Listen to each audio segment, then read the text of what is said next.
เอาตัวเห็นอีกแล้วตกใจหมดเลยเลยทางไปอัดประตูรถใครเนี้ยรถเจ๊ยะจะกินยังนะกับบัมอยู่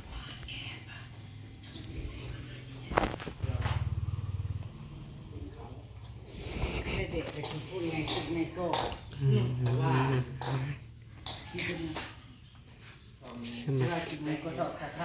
สั่งมาสวยแท้ หมูกระทะแจ็คน้อยนี่แล้ว โอ้ยเด็กยังก็บริเห็นจ่า5 ต้ม 5 แผ่นเลยสิเรียกง่วงไปเรียกข้าวมาอาบน้ำเช้าเลยออกจากบ้านเห็นน้ำกับทันไอ้มาแต่เที่ยงไปเที่ยวมันแต่เที่ยงมันไม่เที่ยวเด้อล่อนะล่อดีบ่ายชงเลยอ่ะ ใบชาร์จแล้วนี่นะ ล่อมากับเว้นเห็นในไรเนาะ ล่อไม่เที่ยวมาแต่เที่ยงเลยเขานั่งจะบริกินออกจากบ้านเห็นเด้อขึ้นจากนาขึ้นมาจากนามาเบิ่งลูกเล่นกับป้าเฮ็ดออกจากป้าเฮ็ดเล่นบ่นี่น่ะหน้าก็ไปลูกไปช่วยเขาอีกนี่น่ะ ตอนแรกนะบ่ งานมาหาพ่อเชี่ยว จ้าเขาเสี่ยวก็เห็นยังไม่แต่ล่อไม่เสี่ยวมาอยู่สนสู ไม่เที่ยวมาแต่เที่ยงเด้อ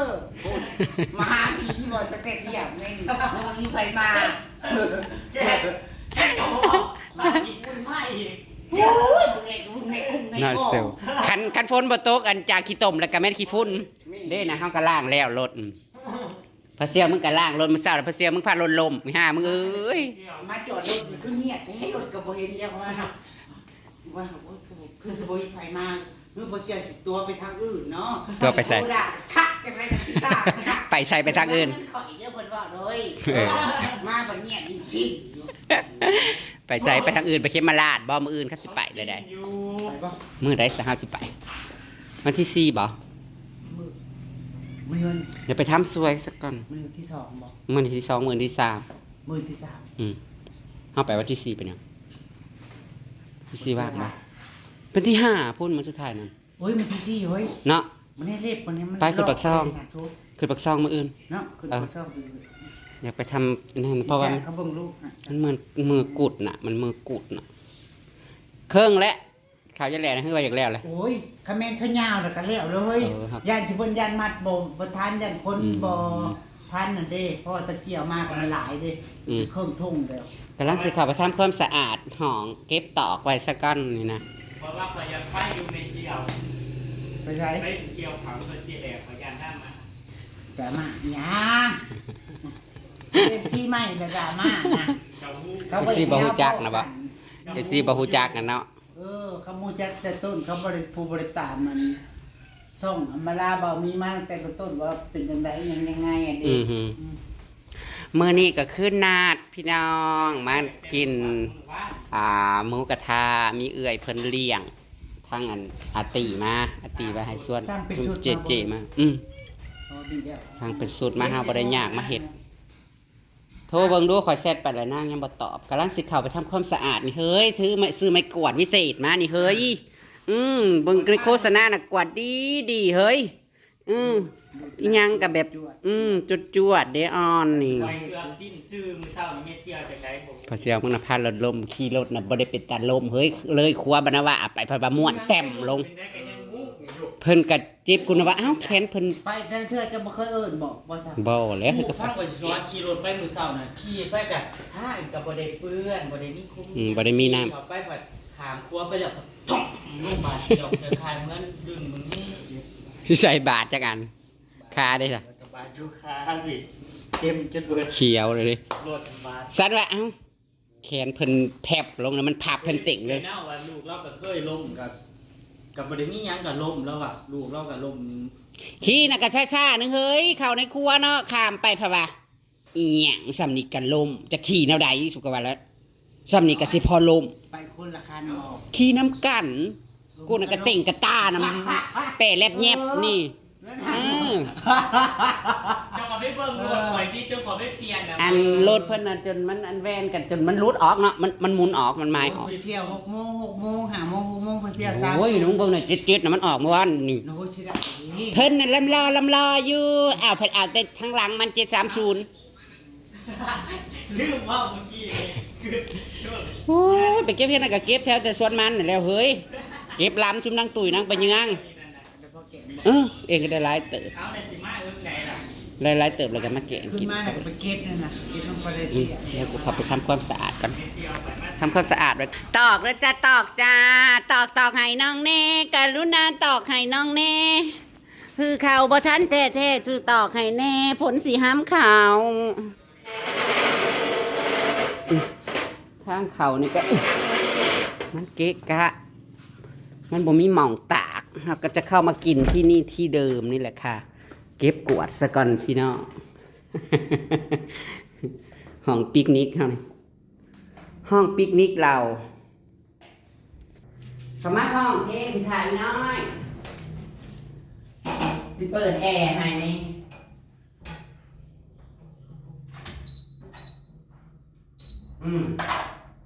มาเซิร์นจ้าแขกเวียทีต่อว่าแบบนี้ก่อนนะ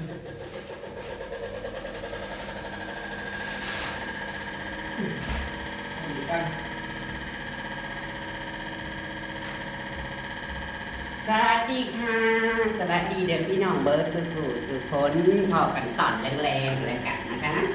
แต่เจ๊4 คนโก้นะคะวันนี้เนี่ยสื่อแนวขวดที่เขาโฆษณามาเนี่ยค่ะแบบลุก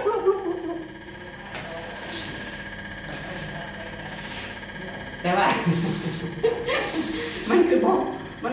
คือโฆษณาพี่น้องเลยมันสิซ้ำไม่ปวดนี่บอกพี่น้องหวะ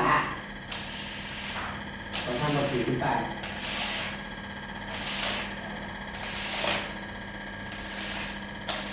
สร้างหมดเลยน้องมันก็ได้อยู่ได้พี่น้องเลยมันก็ได้อยู่นะฝุ่นก็จะได้ไม่ฟุ้งไม่กระจายโอ้ย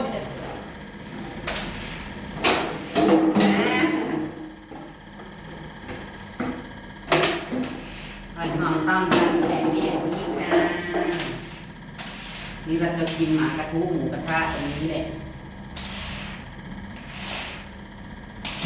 มีปาร์ตี้กันอีกแล้วมีเลยไงใจดีใจสปอร์ตเรียนที่งานอีกแล้วค่ะ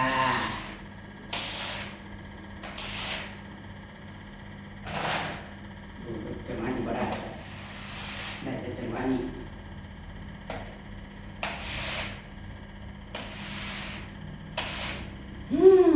เนี่ยมันก็บอกนี่บ่ได้คือเขาโฆษณาเนาะโฆษณานี่ดีกวดพื้นไม่ต้องถูว่ะนะไปมากมันก็ซ้ำไม่กวดหรอกค่ะแค่นั้นเองโฆษณาโอ้ยจึงว่าง่ายได้สลัดกบ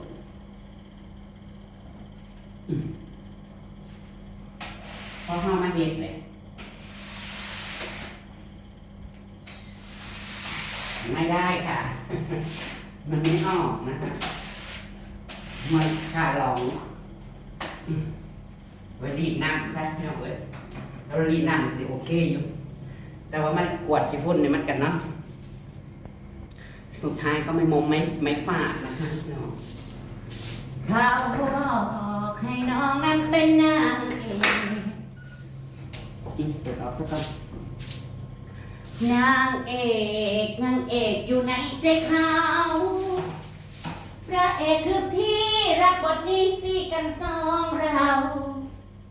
แต่แล้วบทเดาให้น้องนั้นเดาคนเดียวนอกบทน้องหรือนั่นคือทางผ่านบทพี่ให้นั้นต้องมาน้ำตาไหลน้องหารู้ก็สายคนได้ก็คือนางรองนางเอกสาวมองนางรองนั้นยิ้มชื่นใจอุ้ยจิบพี่ให้น้องเป็นนางเอกพี่ให้น้องเป็นนางเอกมันเจ็บมันช้ำถ้าพี่บ่ กว่านี้เขาได้พี่ชายใจของอ้ายนั่นบ่มาเลี้ยวคนทางเที่ยวพี่ไปหานอนคอยจะเกละเมอพังคอยใหญ่น้ำตาไหลสู่มือคอยอายบ่เห็นนางเอกเจ้าน้ำตาบทพี่ไม่มาคอยน้องรับเล่นพระเอกจะจ้าวัดพุราทั้งเช้าทั้งเย็นความสาวสูญเสียไม่เห็นให้เราเป็นผีร้ายอสูรรักคอเรื่องนี้นั้นมีราคาบทเรียนนี้นะจะจำจนชีวิตใจเจ้าชู้วันไหนเจอจะฆ่าให้ตายแต่ขอรับเล่นบทใหม่นางมันร้ายด้วยตัวกันเขาพานางรองมาเยอะเขาพานางรองมาเยยเฮาอ้อยหมดแล้วคุณค่าวาสนาเป็นได้แค่นี้ในเรื่องหลังน้ำตาทั้งไอ้ว่าสิฮักเดียวใจเดียวสิบ่เร็วแค่นี้ตาน้องตอนจบนางรอ ต่อพญารัตกับกองคือคืนอยู่พี่น้องนี่โซกันยังคะโซเรื่องมาถือเลขบ่คะอ่างทางใจขอบอันกูนะมือนะไปกดถือจะว่ามันสิออกเลขเสือบ่จักเฮ้ยกูเบ้านะ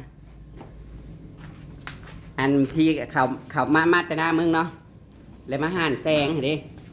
เลยมือว่าสิโทรหาแซงไปกดโทรหาอันบ่าวเสือพอดีเพิ่นโทรกลับมาเพิ่นว่ามีหยังเพิ่นแชทมานะบ่ได้รับเพิ่นเด้ว่าโอ้ยมือขอไปดื่มจังว่าไปซื้อออกเลขเจ้าบ่จักว่าเสือเพิ่นว่า